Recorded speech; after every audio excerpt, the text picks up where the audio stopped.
Assalamualaikum warahmatullahi wabarakatuh. Perkenalkan, nama saya Fitri Arini Paula Aziza dengan NIM F221-23027. Di sini saya akan mempresentasikan di Asia Timur, khususnya Korea Selatan.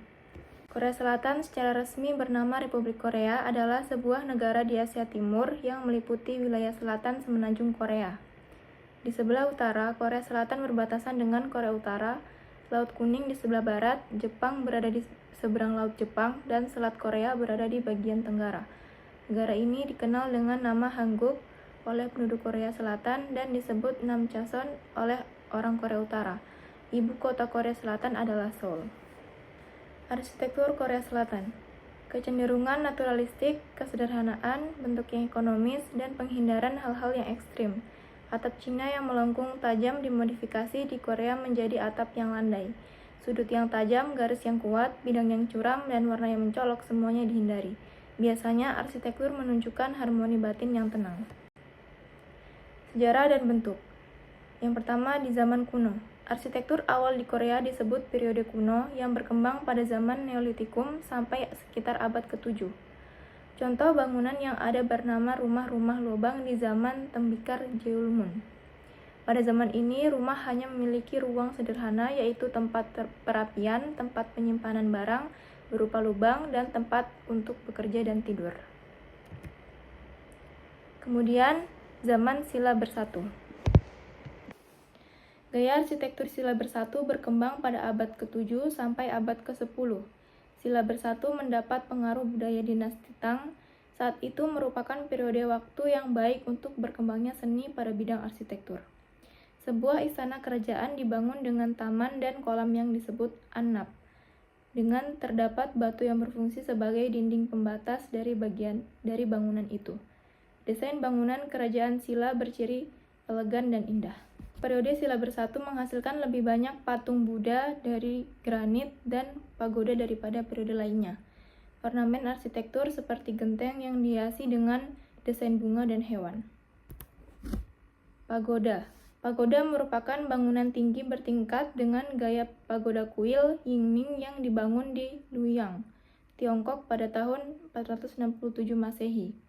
Pada awalnya orang Korea membangun replika pagoda kayu bertingkat Cina, tetapi karena struktur kayu mahal dan sulit dirawat, muncul ide pertama di Pekce untuk menggunakan batu. Kemudian dinasti Goryeo.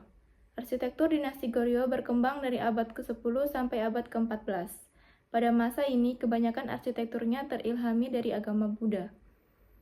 Dan hasilnya antara lain adalah kuil Buddha dan pagoda. Dinasti Joseon. Arsitektur dinasti Joseon berkembang dari abad 14 sampai abad ke-19. Zaman ini merupakan langkah baru berkembangnya doktrin Neo-Konfusianisme. Doktrin ini yang membuat lahirnya paradigma arsitektur baru.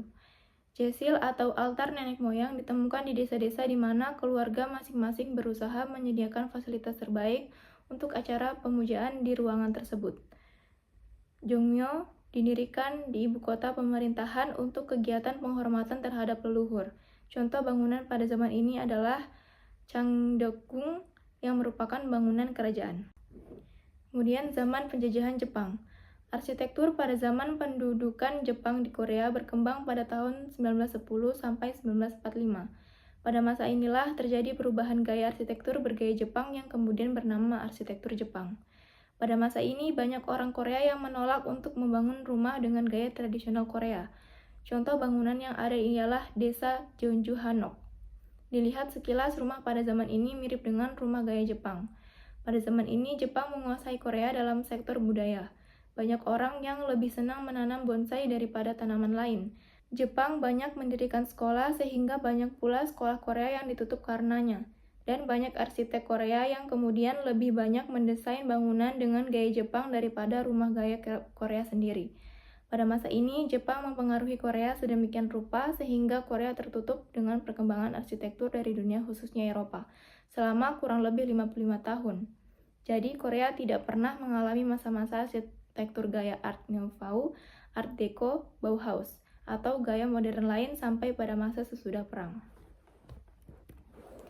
Kemudian pasca perang. Periode pasca perang, gaya arsitektur Amerika mulai berkembang.